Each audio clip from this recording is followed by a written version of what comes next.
আমন্ত্রণ জানাচ্ছি doctors dugout presented by United medical College হসপিটালের আজকের আয়োজন। আপনাদের সঙ্গে আছি আমি সৈয়দ আবিদ হোসেন সামি। আমাদের সঙ্গে দুজন স্পেশাল গেস্ট আজকে রয়েছেন doctor Azharul Islam Khan, director medical services, United Health care.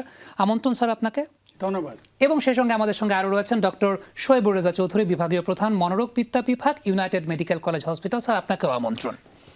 এবং আমরা আজকে আলোচনার বিষয়টা আসলে যেখানে সেট করেছি সেটা হচ্ছে স্পোর্টস সাইকোলজি কিংবা স্পোর্টসম্যানদের মানসিক স্বাস্থ্যের ব্যাপারটা নিয়ে। আমি এই আলোচনার শুরুতে আসলে কয়েকটা রেফারেন্স দিতে চাই যে আমরা আমাদের প্রজন্মে বিশ্বকাপের মতো বড় মঞ্চে লিওনেল মেসির মতো একজন কিংবদন্তি ফুটবলারকে পেনাল্টি মিস করতে দেখেছি। আমাদের আগের প্রজন্ম রবার্তো ব্যাজিওকে 94 ওয়ার্ল্ড কাপে পেনাল্টি মিস করতে দেখেছিল টাই ব্রেকারে। সেই গল্প আমরা শুনে বড় হয়েছি। স্যার আপনাকে দিয়ে যদি একটু শুরু করি, আপনি কি স্মৃতিতে এটা মনে করতে পারেন যে 94 ওয়ার্ল্ড কাপে রবার্তো ব্যাজিও ক্রাঞ্চ মোমেন্টে টাই ব্রেকারে পেনাল্টি মিস করেছিল? ভেরি মাচ সেই বলটাও বারের উপর দিয়ে চলে গিয়েছিল, এটাও মনে আছে। স্যার এটা আসলে কি হয় একটা মানুষের এই যেরকম চোকিং গুলো যে করে, মানে এটা হচ্ছে কি, একটা হলো বিগ গেম টেম্পারামেন্ট যেটা বিগ প্লেয়ারদের থাকে, কিন্তু অনেক সময় যেটা হচ্ছে যে আমাকেই গোলটা করতে হবে এবং আমার টিমকে জিতলে আমার দেশ এবং বিশ্বে লক্ষ লক্ষ লোক সেটাতে কি আনন্দ পাবে। এই যে একটা ট্রিমেন্ডাস প্রেশার যে আমার গোলটা হলে এই আনন্দ আসবে আর গোলটা না হলে এই কান্না আসবে, এই প্রেশারে আসলে কোঅর্ডিনেশন, মানসিক যে একটা ওই সময় ভারসাম্যতা এবং কোঅর্ডিনেশন, এই জায়গাটায় মুহূর্তের জন্য একটা ল্যাপস হতে পারে এবং সেটাই ঘটেছিল। 94-এর সেই ওয়ার্ল্ড কাপের অভিজ্ঞতাটা স্যার বর্ণনা করলেন। স্যার এবারে যদি একটু মেডিকেল টার্মে আপনার কাছে জিজ্ঞেস করি যে এই লেভেলের গ্রেট প্লেয়ার যারা থাকেন তাদের মাসেল মেমোরিতে তো সব কিছু সেট করা থাকে, they are very much skillful, but in spite of being very much skillful, crunch মোমেন্টে তারা যখন গোল করতে পারেন না বা একটা টাই ব্রেকারে গোল দিতে পারছেন না, এটা কি পুরোটাই স্যার আসলে সাইকোলজিক্যাল ইম্প্যাক্ট? সাইকোলজিক্যাল পার্ট রয়েছে, কিন্তু যেটা হলো সবাই প্রত্যেকটা শটকে কি গোল হবে না। দ্বিতীয় হলো ওরা অনেক বড় মাপের প্লেয়ার, তারা স্পোর্টস সাইকোলজি, তাদের ট্রেনার আছে এবং সবই রয়েছে, তারপরে পারফেকশনের তো শেষ নেই, ট্রেনিংয়েরও শেষ নেই। স্পোর্টস সাইকোলজির কাজটা কিন্তু এইটা, সাইকোলজি প্রিন্সিপালগুলি স্পোর্টসে অ্যাপ্লাই করে তার কনসেন্ট্রেশন বাড়ানো, তার অনেক সময় ইমাজিনেশন আছে, তারপর আরও বিভিন্ন ট্রেন আপ করে পারফরমেন্সের ইয়েটা বাড়ানো। স্পোর্টস সাইকোলজি অবশ্যই একটা রোল রয়েছে। তো যাদের কথা বলছেন তাদের ট্রেনিংয়ের কোনো ঘাটতি নেই, তারপরও হয়তো কিছু একটা অনেকে দেখা যায় কিছু কিছু ডেফিসিট থাকে, তখন কাস্টমাইজ তাকে ওই জায়গাটায় তারা স্পোর্টস সাইকোলজিস্টের দুই রকম, একজন আছে ক্লিনিক্যাল সাইকোলজিস্ট কিছু থাকে, ট্রমাও থাকে, তারা কিন্তু ইনজিউর্ড হয় এবং তাদের ইনজিউরিগুলো কষ্ট করে ইনজিউর, তারা যতই আসুক ওই ট্রমাগুলি অনেক সময় তাদের আটকে দিতে পারে। সো কিছু মেমোরি আসতে পারে আগে পারি নেই। সো সার্টেনলি এখানে স্পোর্টস সাইকোলজিস্টের খুব ভালো রোল রয়েছে কাজ করার জন্য। তবে যাদের কথা বলছেন তারা যে এটা ট্রেন্ড আপ না, আমি এটা বলবো তারা অবশ্যই ট্রেন্ড আপ, বাট এটা সার্টেনলি স্পোর্টস সাইকোলজি খুব একটা বড় জায়গা। স্যার আমরা যদি স্পোর্টসটাকেও বাদ দেই, পারফরমেন্স অ্যাংজাইটি এটা অনেকের মধ্যে কাজ করে। আমরা যখন স্যার উপস্থাপনা করছি আমাদের মধ্যেও কখনো কখনো পারফরমেন্স অ্যাংজাইটি কাজ করে। যারা ইউনিভার্সিটিতে প্রেজেন্টেশন দেন তারাও পারফরমেন্স অ্যাংজাইটি নিয়ে ভোগেন।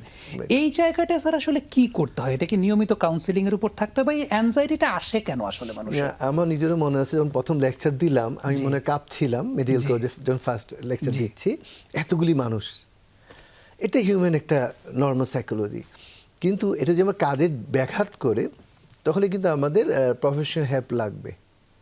আমাদের তখন আমরা বিশেষ করে রিল্যাক্সেশন আছে, ব্রিদিং আছে, মাইন্ডফুলনেস ক্যান হেল্প, অনেক সময় ইমাজিনেশনে যেতে হয়, অনেক সোশ্যাল ফোবিয়া নামে একটা কথা আছে, কিন্তু এটা অনেক সময় যদি থাকে তখন আরও বেশি লাগবে। তো এটা এখানে অবশ্যই মানে সাইকোলজি বা সাইকিয়াট্রিস্টের ভালো রোল রয়েছে এখানে কাজ করার, মানে প্রফেশনাল হেল্প নেওয়াটা আসলে এক্ষেত্রে খুব গুরুত্বপূর্ণ। স্যার একটু আপনার কাছে যদি আসি, ফুটবল আপনি দেখেন, বিশ্বকাপের ফাইনাল ম্যাচে 39 বছরের মেসি নামছেন, অন্যদিকে 19 বছরের লামিন ইয়ামাল নামছেন। এখন আপনার কাছে স্যার এটা ব্যক্তিগতভাবে কি মনে হয় যে মেসি তো গ্রেট, তার তো আসলে একে বিশ্বকাপ তিনি অ্যাচিভ করেছেন, কিন্তু তার কাছে মানুষের এক্সপেকটেশন বেশি থাকে, আবার ইয়ামাল ইয়াং সেন্সেশন, তার কাছে হয়তো এক্সপেকটেশন বেশি নাই। সো চাপটা আসলে কার উপর বেশি থাকে, যে এক্সপেরিয়েন্স নাকি যে ইনএক্সপেরিয়েন্স? দুইজনের কাছে বেশি আছে। একজনকে রিফ্লেক্ট করা হচ্ছে যে সে ওয়ার্ল্ডস বেস্ট এবং তার হিস্টোরিক্যাল একটা ট্র্যাক রেকর্ড রয়েছে, সেটার উপর তার উপর একটা চাপ আছে যে তুমি ভালো করবা এবং করবাই, এবং সেই জন্যই আমরা জিতবো। আর একজন ইয়াং যেটা যে এই জেনারেশনের একটা অ্যাম্বাসেডার, সে নতুনভাবে আসছে, তার স্পিডই হবে আলাদা, এবং সে যে গতিতে গোল করবে সে দেশকে জিতিয়ে নেবেই। সো সেই একটা আলাদা প্রেশার রয়েছে এবং he has nothing to lose. এটা একটা ট্রিমেন্ডাস ব্যাপার। আমি ইয়াং, এটার পরে আমার কাছে আরও অনেক কাপ আসবে, কিন্তু এইখানেই আমি বেস্ট খেলি, I will be doing my best. So সেই জায়গাটা দুজনের উপরই প্রেশার থাকবে, কিন্তু আসলে দিন শেষে প্রেশারটাকে কে রিলিজ করতে পারে সেটাই একটা বিষয়। স্যার, স্পোর্টসে আমরা একটা কথা বলি ম্যান ম্যানেজমেন্ট, মানে কোচেরদের একটা অনেক বড় রোল থাকে আসলে ম্যান ম্যানেজমেন্ট, এবং লেভেল 3 বা একটু আপগ্রেডেড কোচিং কোর্স যেগুলো হয় সেখানে যে স্পোর্টস সাইকোলজি এটা নিয়ে আসলে অনেক বেশি মাত্রায় পড়ানো হয়, এবং লিওনেল স্কালোনি আর্জেন্টিনার যিনি কোচ তাকে বলা হয় ম্যান ম্যানেজমেন্টে অনেক বেশি মাত্রায় ওস্তাদ। স্যার, এই বিষয়টা আসলে কতটা ইম্পর্টেন্ট, এই যে ম্যান ম্যানেজমেন্ট? কারণ একটা টিমে যখন 10টা ক্যারেক্টার থাকে, 10 ক্যারেক্টার 10 রকমের, 10 জনের খাদ্যাভ্যাস 10 রকমের, এটা স্যার আসলে কতটুকু গুরুত্বপূর্ণ? বা আপনারা যখন কাউকে কাউন্সেলিং দেন ডেফিনেটলি মানে একই টার্মে বা একই থিওরিওলজিতে নিশ্চয়ই সবাইকে দেন না, সো এটা আসলে স্যার কিভাবে আপনারা মেইনটেইন করেন? না, এটা থেকে আপনার একটা ওভারঅল একটা যাকে যেমন দেখছি, ওভারঅল তাকে মানুষ হিসেবে দেখতে হবে। সে তো একটা মেশিন না, রোবট না। আপনি যেটা বলেছেন, যারা ওই লেভেলে যারা যাচ্ছেন, কোচ বা যাচ্ছেন, তারা কিন্তু এগুলি ভালো দেখে তারা সে পর্যায়ে গিয়েছে, এবং সার্টেনলি এগুলি দেখতে হবে। শুধু তাই না, ওর কমফোর্ট জোনটা কোনটা, কমফোর্ট একজন একটা ভেরি করে, তার তার মানে সময়টা, সে যে অপরের সময়টা কিন্তু ইম্পর্টেন্ট, তাকে তো আবার বের হয়ে আসতে হবে। তো সার্টেনলি এটা ইম্পর্টেন্ট, এবং মানে ওই পর্যায়ে তার অবশ্যই সে মানে ওই ম্যান ম্যানেজমেন্টটা আসলে খুব গুরুত্বপূর্ণ, এটা প্রফেশনাল, এটা প্রফেশনাল ট্রেনিং। স্যার, আমি আরেকটা খুব গুরুত্বপূর্ণ বিষয়ে ফিরবো আপনাদের দুজনের কাছেই, সেটা হচ্ছে বাংলাদেশে আসলে ফুটবল নিয়ে অনেক ফ্যান্ডম থাকে, সেটা আবার অনেক টক্সিক পর্যায়েও চলে যায়। এই সাইকোলজিটা আমাদের মধ্যে আসলে কেন কাজ করে সে ব্যাপার নিয়ে ফিরছে। একটা ছোট্ট বিরতির সময় হয়েছে। দর্শক, ঠিক এই পর্যায়ে ডক্টরস ডাগআউট দেখছেন, presented by United medical college Hospital. এবং আপনাদেরকে বলে নেওয়া ভালো, ইউনাইটেড মেডিকেল কলেজ হসপিটাল ঢাকার 100 ফিটে মাদানী এভিনিউতে অবস্থিত। আপনাদের যে কোনো সমস্যায় কিন্তু ইউনাইটেড মেডিকেল কলেজ হসপিটাল সবসময় দুয়ার খোলা আছে। একটা বিরতি নিচ্ছে, আবার আমন্ত্রণ ডক্টরস ডাগআউট। আপনারা দেখছেন আমরা স্পোর্টস সাইকোলজি নিয়ে কথা বলছি বা মানসিক স্বাস্থ্য নিয়ে কথা বলছি। দুজন সম্মানিত অতিথি আমাদের সঙ্গে রয়েছেন। স্যার, একটা বিষয় বলা হয় যে ফকল্যান্ড যুদ্ধের পরে বাংলাদেশের মানুষের একটা ইমোশন কাজ করেছে আর্জেন্টিনার উপরে। আফটার দ্যাট 86 ওয়ার্ল্ড কাপে যখন ম্যারাডোনার মতো ক্যারেক্টার আসলেন, এই ইমোশনটাকে আর অনেক বেশি মাত্রায় ক্যারি করেছেন। আমার একটা স্যার বেসিক প্রশ্নের জায়গা, সেটা হচ্ছে যেহেতু আমরা তখন জন্মাই নাই, বাংলাদেশে এই ব্রাজিল আর্জেন্টিনার এই এত ক্রেজিনেসটা আসলে কিভাবে জন্মালো, বা এটার পেছনে কি কোনো সাইকোলজিক্যাল ইম্প্যাক্ট কাজ করে? একটা ফকল্যান্ড যুদ্ধের কথা আমি বললাম, আদারওয়াইজ আর কোনো কারণ কি কাজ করে বলে আপনার কাছে মনে হয়? ডেফিনেটলি বাংলাদেশের যে পপুলেশন ডেন্সিটি, লোকের এন্টারটেনমেন্টের সুযোগ কম ছিল আগে। ইদানিং টেলিভিশনের দিকে তাকালে অনেক চ্যানেল বা আপনার মতন এন্টারটেইনার রয়েছে। সো এন্টারটেনমেন্টের দিক থেকে কেউ মাঠে খেলা দেখতে যায় যখন, সে একটা আনন্দ পায়। এই আনন্দটাকে সে আরও বেশি ধরে রাখতে চায় এবং তখন ওয়ার্ল্ড আইকন খুঁজে। তো সেই হিসাবেই সেই হিস্টোরিক্যালি ব্রাজিল আর্জেন্টিনা চলে আসতেছে, এবং যে সাপোর্ট করে সে বোঝা যায় যে আমি ফ্যানাটিক সাপোর্টার যদি হই, তাহলে এই ফ্যানাটিক সাপোর্টার হলে যে আনন্দ, এই আনন্দর পিক নাই, ইট ইজ পিকলেস। এবং একই সাথে যদি হেরে যায়, দুঃখ কষ্টটাও সেরকমই পিকলেস। সো দুই এক্সট্রিমে যে আনন্দ বা দুঃখ, এটা আসলে এর চেয়ে বেশি জায়গা আর কোনো ক্ষেত্র হতে পারে না। সো এটা খুব একটা ইম্পর্টেন্ট পার্ট স্যার। আমি এই জায়গা থেকে আসবো আপনার কাছে এই কারণটা হচ্ছে বাংলাদেশে আমেরিকাতে ব্রাজিল আর্জেন্টিনা তারা খেলছে বা তারা হারছে জিতছে সেটা একটা বিষয়। মেসি যদি ওয়ার্ল্ড কাপ জেতেও বাংলাদেশের কোনো একটা সাধারণ পরিবারে হয়তো বা খুব বেশি লাভ ক্ষতির কোনো কিছু নাই, কিন্তু আমরা দেখতে পাচ্ছি যে পরিবারের মধ্যে পারিবারিক দ্বন্দ্ব কিংবা বন্ধুর মধ্যে সম্পর্ক ছিন্ন হয়ে যাচ্ছে, একজন আরেকজনকে ফেসবুক থেকে ব্লক করে দিচ্ছেন। এই জায়গাটা স্যার সাইকোলজিক্যালি কেন কাজ করে আমাদের মধ্যে, আর এটার সলিউশনটা আসলে কি? একটু অন্যভাবে বলছি, আমাদের কিন্তু মানুষ ফুটবল কিন্তু অনেক জনপ্রিয় ছিল। আপনার মনে আছে আবাহনী মোহামেডানের খেলা কিন্তু মানুষ মারা যেত, অনেক ভাঙচুর হতো, জি যে কোনো আমাদের পারফরমেন্সটা মাঝখানে ফুটবলে খারাপ ছিল দেখে মানুষ একটু ডিটাচ, তখন ওয়ার্ল্ডের দিকে চলে গেল। এবং স্বাভাবিকভাবেই একসময় ব্রাজিলের সাপোর্টার ছিল, মোহাম্মদ আবারের মতো আরেক দল তখন অপোজিটেতে চলে জি গেল। জি তো হিউম্যান নেচার হলো আসলে মানুষ একটু আনন্দ পেতে চায়, এবং বিশেষ করে ফুটবলের মাঝে অল্প সময় যে আমরা তো আসলে অনেকগুলি ছোট খেলা আছে জি অল্প সময়ের, কিন্তু আমরা কিন্তু ফুটবলটা রাগবি আমরা তো বুঝি না। না তো বাংলাদেশের মানুষ কিন্তু ওই ক্ষেতের মাঝেও কিন্তু ফুটবল খেলে, ধান ক্ষেতের মধ্যে ফুটবল খেলে, জি। ক্রিকেট খেলা একটা কঠিন ব্যাপার। জি। তো ফুটবল আমাদের রক্তে রয়েছে, ফুটবল আনন্দ একটা ব্যাপার। কিন্তু কথা হলো এটা নিয়ে কেন সংসার ভাঙছে, বন্ধু বন্ধুকে মারছে, ওদের বাদ দিয়ে আবহনী মহরণের খেলা কিন্তু প্রচুর রক্তাক্ত অবস্থা, স্টেডিয়ামের জি। সামনে কিন্তু পুলিশ রাখা হতো, জি। আপনার মনে আছে? জি। আমরা আশা করি ফুটবল আমাদের সেই যুগে যাবে এবার ইনশাল্লাহ, আগাচ্ছি আমরা। তো এটা পৃথিবীর সব জায়গাতে এটা হচ্ছে, সব যুগেই হয়েছে। আর মানুষের কিছু মানুষের ব্যক্তিত্ব আপনি দেখবেন, কিছু জাতি একরকম আর কিছু জাতি একরকম। তো উগ্রতাটা কিন্তু মানে আবার সমাজের সবাই কিন্তু উগ্র না, না। কিছু শ্রেণী উগ্র। আমরা ব্রিটিশদের খুব ভদ্র বলি, সেখানে কিন্তু ব্রিটিশ ফ্যানরাও কিন্তু খুব যে না, definitely সেখানে অনেক তো সময় opposite ফ্যান আছে। অনেক সময় সমস্যা তৈরি করে, জাতির সমস্যা। তা আমাদের যেটা হচ্ছে, আমাদেরও কিন্তু সবাই কিন্তু এই পর্যায়ে না। জি যাদের সমস্যা আমি তাদেরকে আসলে মনে করি তাদেরও ট্রিটমেন্ট দরকার, প্রপার ফ্যান লেভেলের সেই জিনিসটা। তো এটা হচ্ছে, নিঃসন্দেহে হচ্ছে। মজা হচ্ছে ডাক্তারদের মাঝে হচ্ছে, ওয়াইফ ব্রাজিল সাপোর্টার আর জি। ছেলে এবং হাজবেন্ড সবাই, জি। বাট কেউ তো ওই পর্যায়ে যেন আমরা না যাই, জি। ওটা abnormal, that is not normal. এবং এটা আমাদের মনে হয় আমাদের এখানেও কিছু কাজ করা দরকার। স্যার, এখন তো সোশ্যাল মিডিয়ার যুগ, এখন সোশ্যাল মিডিয়াতে অনেক ট্রলিং, অনেক সাইবার বুলিং, অনেক কিছুই তো হচ্ছে, এবং যার প্রতি আসলে ট্রলিং করা হচ্ছে তারও কিন্তু একটা সাইকোলজিক্যাল ইম্প্যাক্ট আসলে পড়ছে। স্যার, এই জায়গাটাকে আপনার কাছে মনে হয় যে এই যে সোশ্যাল মিডিয়া যেহেতু আমরা এখন চাইলে অ্যাভয়েডও করতে পারবো না, বাট কেউ যদি ফিল করে যে আমার আসলে সাইকোলজিক্যাল কাউন্সেলিংটা নেওয়া প্রয়োজন, যদিও আমাদের সমাজে একটা ট্যাবু আছে যে কেউ সাইকোলজিক্যাল কাউন্সেলিং নিতে চাইলে এটাকে ভাবা হয় যে ওর মনে হয় পাগল হয়ে গেছে, ও পাগলের চিকিৎসা নিতে যাচ্ছে। এই ট্যাবুটাকে স্যার ভাঙা দরকার বলে আপনার কাছে মনে হয় কিনা? হ্যাঁ, অবশ্যই কিছু কিছু ক্ষেত্রে সেটা দরকার, কিন্তু অ্যাজ ইউ সেড যে এই কাউন্সিলিংয়ের জায়গাটায় মানুষ চট করে ওটাকে কাউন্সেলিং পারসে এটা করতে পারলে বা নিতে পারলে সে যে কিছু কিছু ক্ষেত্রে ভারসাম্য হারিয়ে ফেলছে নিজের ইচ্ছার বিরুদ্ধে, এবং এটা পাগলের লক্ষণ না, এটা হচ্ছে কে নিজে কনফাইন রেখে, নিজেকে ওরিয়েন্ট রেখে কিছু কিছু সময় হারিয়ে ফেলছে। জি। এবং সেটা কাউন্সিলিং নিলে বিভিন্ন ক্ষেত্রে হেল্প হতে পারে, সেটা বোঝার ক্ষমতাটা, অ্যাওয়ারনেসটা আমাদের সোসাইটিতে এখনও বিস্তৃতভাবে স্বীকৃত না এবং পাইনি। জি, এটা আমাদের দেশে আসলে একটা অনেক বড় সমস্যার জায়গা। স্যার, এই পার্টে আমি লাস্ট একটা কোশ্চেন করতে চাই, এটা অনেক দর্শকের একটা প্রশ্ন, সেটা হচ্ছে দীর্ঘ 1 মাস ওয়ার্ল্ড কাপ ফুটবল সবাই দেখেছে, এই 1 মাস দর্শকদেরও কিন্তু লাইফস্টাইলে আসলে এটা গেঁথে গেছে।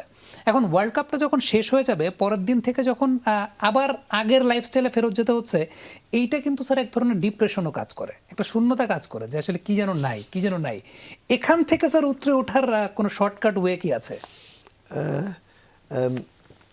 অবশ্যই এতদিনের আনন্দ হঠাৎ করে বঞ্চিত, জি লাইফ স্টাইলও চেঞ্জ হয়েছে, রাত জেগে থাকা, জি আবার নর্মাল লাইফে আসা। এখানে একটা হচ্ছে কি, আমরা খেলা দেখবো, নিজেকে তো খেয়াল রাখতে হবে। আমার নিজস্ব লাইফ স্টাইল, আমি যে এক্সারসাইজ করি, আমি যে নিজে একটা রুটিন মেনটেন করি, দেন আমার আনন্দটা স্ট্রাকচার হতে হয়। জি আমার মনে হয় নিজেকে একটু পার্সোনালি আরেকটু খেয়াল দেওয়া, নিজেকে একটু এক্সারসাইজ বা জগিং করা, সময় সুইমিং করা, রুটিনটাকে আবার চলে অ্যাডজাস্ট করে আসা, একটু সমস্যা হবে, তারপরও এটি তো পার্টস অফ লাইফ, তাই না? পোস্ট ওয়ার্ল্ড কাপ ডিপ্রেশনের জায়গা থেকে আসলে স্যার যেটা সাজেস্ট করছেন যে নিজেকে একটু সময় দেয়া, নিজের ব্যাপার নিয়ে ভাবা, নিজেকে নিয়ে চিন্তা করা, এই বিষয়গুলো খুব গুরুত্বপূর্ণ। স্যার, আরেকটা ছোট্ট বিরতির সময় হয়েছে, ইউনাইটেড মেডিকেল কলেজ হসপিটাল আসলে কিভাবে কাজ করছে আমরা সামগ্রিক বিষয় নিয়ে কথা বলতে চাই। একটা ছোট্ট বিরতির পরে আপনার ডিপার্টমেন্টটাও স্যার আপনারা কিভাবে সার্ভিস দিয়ে যাচ্ছেন সবাইকে, সেই ব্যাপারটা নিয়েও কথা বলবো। ওভারঅল স্যার কিভাবে ইউনাইটেড হেলথ কেয়ার কাজ করছে সেই ব্যাপার নিয়েও কথা বলবো। ছোট্ট একটা বিরতির সময় হয়েছে দর্শক, ঠিক এই পর্যায়ে ডক্টর স্ট্যাক আউট দেখছেন আপনারা, ছোট্ট একটা বিরতির পর ফিরছি। আবার আমন্ত্রণ, doctor dugout presented by United medical college Hospital দেখছেন আপনারা। স্যার, আমরা যদি একটু ইমার্জেন্সি সিচুয়েশন নিয়ে কথা বলি, সেটা স্পোর্টসম্যানদের হোক কিংবা যে কোনো মানুষেরই হোক, আমাদের বাংলাদেশে এই প্র্যাকটিসটা কিন্তু আসলে ওইরকমভাবে আমরা পাই না, বা সেবার জায়গাটা অনেক সময় দেখা যায় ইমার্জেন্সি কোনো একটা চেস্ট পেইন হয়েছে, বাট এই বিল্ডিং ওই বিল্ডিং টেস্টের জন্য দৌড়াতে, টেস্টের রিপোর্ট পেতে রোগীর ততক্ষণ অবস্থা খারাপ হয়ে যাচ্ছে। এই জায়গাটা ইউনাইটেড মেডিকেল কলেজ হসপিটাল আসলে ইমার্জেন্সি ম্যানেজমেন্টে, প্রপার ট্রিটমেন্ট ম্যানেজমেন্টে আসলে কতটুকু সাবলীলভাবে কাজ করছে একটু আপনার কাছ থেকে জানতে চাইব। ধন্যবাদ। এটা খুবই একটা গুরুত্বপূর্ণ প্রশ্ন, জি। কেননা ইমার্জেন্সি মেডিসিন আমাদের দেশে সেইভাবে কারিকুলামে থাকলেও বা না থাকলেও ওইভাবে পাওয়া যায় না সর্ব জায়গায়। আমাদের হসপিটালে এটা একটি ইউনিক এবং state of the art emergency রয়েছে। আপনি যেটা বললেন, একজন চেস্ট পেন নিয়ে আসুক বা একজন পা ভেঙে গেছে, এরকম ক্ষেত্রেও যেটা হয় যে 15 মিনিটের মধ্যে একজন স্পেশালিস্ট এসে হাজির হবে। যে ডিসিপ্লিনের সমস্যা হয়েছে সেখান থেকে ইনফর্ম করলে আসবে, সে দেখতে না দেখতে কনসালটেন্ট চলে আসবে। অতএব আপনার প্রশ্নটা যেখানে ছিল যে কোথা থেকে কোথায় যাবে, কি করাবে, এগুলি সব কিছু আমাদের ওয়ান স্টপ সলিউশন আছে ইমার্জেন্সিতে। 22 বেডের, প্রত্যেকটা বেডে সিপিআর আছে, ডায়ালাসিসও 2টো বেডে আছে, ট্রিয়াজিংয়ের পরে আইসোলেশনও আলাদা আছে, কমিউনিকেবল নন কমিউনিকেবল আলাদা করে ফেলা হয়। ওখানে একটা ওটি আছে, যে কোনো ইমার্জেন্সি ওটি করার জন্য একটা মিনি ল্যাব আছে, ট্রোপাই করার জন্য যদি চেস্ট পেন থাকে বা অন্যান্য কোনো সঙ্গে সঙ্গে ইলেকট্রোলাইট দেখার জন্য যদি ডিহাইড্রেশন থাকে, এবং সাথে সাথে যেটা হলো যে তার এক্স রে বা সিটি স্ক্যান বা এগুলি যদি লাগে, আলট্রাসোনো, পোর্টেবল, ইকো পোর্টেবল এবং এগুলি ঠিক পাশেই আছে। সো একই জায়গায় ল্যাব সাপোর্ট, ওটি এবং management with a specialist and a consultant সব কিছু অ্যাভেলেবেল। ওকে, তার মানে আমার কাছে মনে হয় যে ইউনাইটেড মেডিকেল কলেজ হসপিটালে যে ওয়ান স্টপ সলিউশনের কথাটা স্যার যেমনটা বললেন, ইমার্জেন্সি সিচুয়েশন আমরা সবচেয়ে বেশি সাফার করি আসলে এই জায়গাটাতে, যে হয়তোবা ট্রিটমেন্ট প্রসিডিউর শুরু করতে করতেই রোগী অনেক বেশি মাত্রায় ভালনারেবল হয়ে যান। স্যার, আপনার যে ডিপার্টমেন্টটা, স্যার এই ডিপার্টমেন্টে কিন্তু অনেক, বাংলাদেশ যেহেতু একটু কনজারভেটিভ সোসাইটি, দেখা যায় যে অনেকে হয়তোবা এই সেবাটাও নিতে একটু সংকোচ বোধ করেন, কিংবা দেখা যায় যে অনেকে হয়তোবা চিন্তা করেন যে এইভাবে কিভাবে আসলে সেবা নেব। ওই যেটা বলছিলাম যে অনেকে চিন্তা করে পাগলের রোগ হয়েছে কিনা। সো ইউনাইটেড মেডিকেল কলেজ হসপিটালে স্যার আপনারা কিভাবে আসলে এই পুরো বিষয়টাকে মেনটেন করছেন? আমার সাইকিয়াট্রিতে তো অভিজ্ঞতা 99 সাল থেকে। জি। আমি কিন্তু এর পরিবর্তন দেখছি। জি। এখন উল্টো, মানুষ কিন্তু সমস্যা নিয়ে আসছে।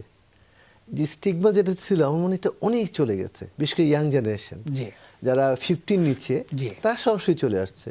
এমনকি আমাদের কোনো সংসার মিলছে না, কেন ডিভোর্স হতে যাচ্ছে, তারা কিন্তু আমাদের হেল্প নিতে আসছে। সো ওই ট্রেন্ডটা বোধ এখন আর নাই যে পাগল মনে করছে। তবে আমাদের এখানে আমরা যেটা করছি, এবং আমরা সবাই অ্যাপ্রিসিয়েট করব যে সব জায়গায় আমরা করি, হয়তো যেটা একসময় সাইকিয়াট্রি খুব বদনাম ছিল, যে ভালো মানুষ আসতে পাগল হয়ে যায়, পাগল ভালো হয়। পাগল শব্দটা আমরা এখন বলি না, মানসিক রোগী। সিজোফ্রেনিয়া সবচেয়ে ভয়ঙ্কর রোগ। সেই সিজোফ্রেনিক পেশেন্ট আমারই পেশেন্ট, বিভিন্ন জায়গাতে ডাক্তার হিসেবে বা ইঞ্জিনিয়ার হিসেবে বড় জবে আছে এবং ভালো চাকরি করছে, বা বিভিন্ন অন্য গভর্নমেন্ট জবে আছে। সো ওষুধে কিন্তু এখন মানসিক ভালো থাকে। আর আমাদের পরিমাণ এখন আমরা চেষ্টা করি আগের দুর্নাম ঘুচাতে, যেন ঘুমিয়ে না থাকে। যত মিনিমাম ড্রাগ, আর বিশেষ করে নিউরোটিক, মানসিকের বেশিরভাগ অংশ নিউরোটিক, সেখানে কিন্তু ওষুধের ভূমিকা অল্প। কাউন্সেলিং, লাইফস্টাইল মডিফিকেশন, এক্সারসাইজ, তারপরে অনেক সময় কোয়ালিটি টাইম ফ্যামিলিকে দেওয়া, সোশ্যালাইজেশন।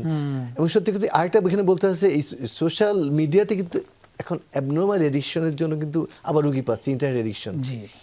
তো হেলদি লাইফস্টাইলে কিন্তু অনেক রোগ ভালো করা যায়, ছোট ডিপ্রেশন ভালো করা যায়। স্যার, এই জায়গাটা যদি কোনো স্পোর্টসম্যান আপনার কাছে আসে, সাপোজ আমার পারফরম্যান্স অ্যাংজাইটি আছে, বা আমি হয়তো বা একদম রাইট টাইম, আমার তো স্কিল আছে, রাইট টাইম আমি অ্যাপ্লাই করতে পারছি না, সেও কি ইউনাইটেড মেডিকেল কলেজ হসপিটালে এই সার্ভিসটা পাবে যদি কাউন্সেলিং করতে চায়? আমরা দিচ্ছি, সেটা হলো, তবে আমরা এইভাবে রুগী পাচ্ছি না, কারণ আমরা আমাদের হয়তো জানে না। আমরা যেটা করি আসলে বোঝার চেষ্টা করি তার কোনো ট্রমা আছে কিনা, এইসব স্পোর্টস রিলেটেড কোনো এই ধরনের কিছু আছে কিনা। অনেক সময় চাইল্ডহুড বড় হওয়া কিন্তু বাচ্চা অ্যাংশাস করে ফেলে, over protective parenting, over excessive demand from the parents, এগুলি থাকলে ওগুলি আমরা দেখার চেষ্টা করি। আর এর বাইরে যেটা হলো সবার জন্য রিল্যাক্সেশন শেখানো, মেডিটেশন শেখানো, অনেক সময় ইমাজিনেশনে, এটা অনেকেই ওভারকাম করতে পারে।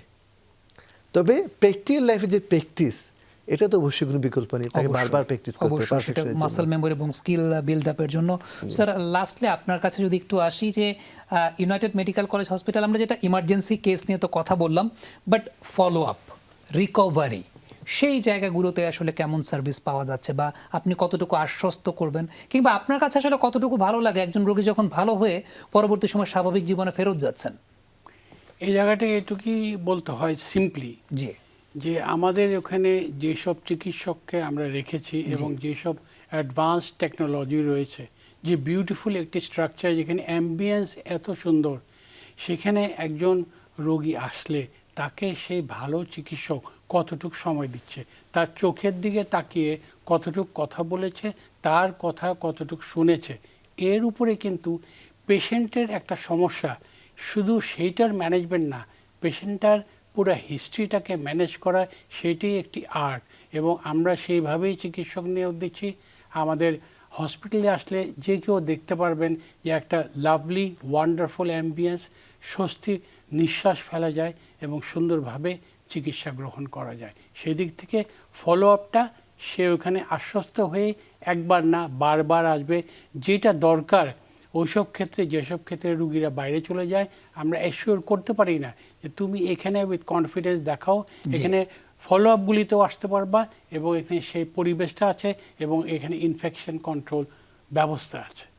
Sir thank you so much আপনাদের দুজনকে। আমার কাছে মনে হয় যে দর্শকরাও একটা সম্যক ধারণা পেয়েছে ইউনাইটেড মেডিকেল কলেজ হসপিটাল সম্পর্কে, যে কিভাবে কাজ করে যাচ্ছে। Thank you so much sir আজকে আমাদেরকে সময় দেওয়ার জন্য। আপনাদের দুজনেরই ব্যস্ত সময়, সে ব্যস্ত সময়ের মাঝে আপনারা যমুনা টেলিভিশনকে সময় দিয়েছেন, আমরা অবশ্যই কৃতজ্ঞ আপনাদের কাছে। দর্শক, এই ছিল আমাদের আজকের আয়োজন doctor stuck out, presented by United medical college hospital. শেষ করার আগে আরও একবার আপনাদেরকে জানিয়ে দিই, ইউনাইটেড মেডিকেল কলেজ হসপিটাল ঢাকার 100 ফিটে মাদানী এভিনিউতে অবস্থিত। এবং স্যার যে সমস্ত বিষয়গুলো বললেন যে আপনি কেমন সার্ভিস পেতে পারেন, ইমার্জেন্সি সার্ভিস থেকে শুরু করে একদম আপনার টোটাল মেডিকেল সাপোর্ট এবং সেই সঙ্গে পরবর্তীতে ফলো আপ, প্রত্যেকটা কিছু কিন্তু খুব সুন্দরভাবে চমৎকার পরিবেশে কিন্তু আপনি সেই জায়গাটা পেয়ে যাচ্ছেন।